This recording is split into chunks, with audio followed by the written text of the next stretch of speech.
And I really loved it. And ఇది related to ఏంటంటే మన సుభాష్ చంద్రబోస్ రైట్ హ్యాండ్ అనమాట, హీరో రోల్ అది. అండ్ ఈ రియల్లీ యాక్టెడ్ వెరీ వెల్. నాకైతే బాగా నచ్చింది మూవీ అయితే. ఇంకా మనకి వచ్చి ఇక్కడ మంచి ఫైట్ సీన్స్ ఉన్నాయి. సాంగ్స్ వచ్చి side track normal, no dancing nothing. మనకైతే ఫైట్ సీన్స్ అయితే చాలా బాగున్నాయి.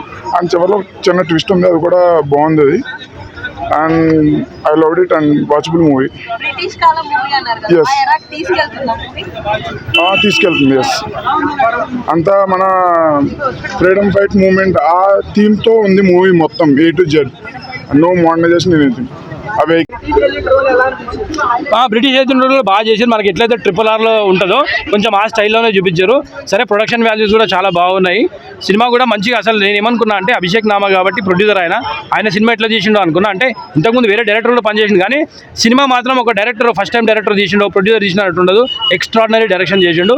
ఫస్ట్ సినిమానే బ్లాక్ బస్టర్ కొట్టిండని చెప్పుకోవచ్చు. 3.5 రేటింగ్ భయ్యా. స్టోరీ నేను చెప్పదలుచుకోలేదు, కానీ స్టోరీ లైన్ ఏంటంటే సుభాష్ చంద్రబోస్ ఉంటాడు. సుభాష్ చంద్రబోస్ ఇండియాకి వస్తుంటాడు. సో సుభాష్ చంద్రబోస్ని కాపాడుకోవాలి, బ్రిటిషర్స్కి తెలియకుండా ఒక సీక్రెట్ ఏజెంట్ నడిపి అతను ఇండియాకి రావాలా వద్దా అనేది చెప్పాలి. కాబట్టి అదే ఆ స్టోరీ లైన్ తీసుకురు.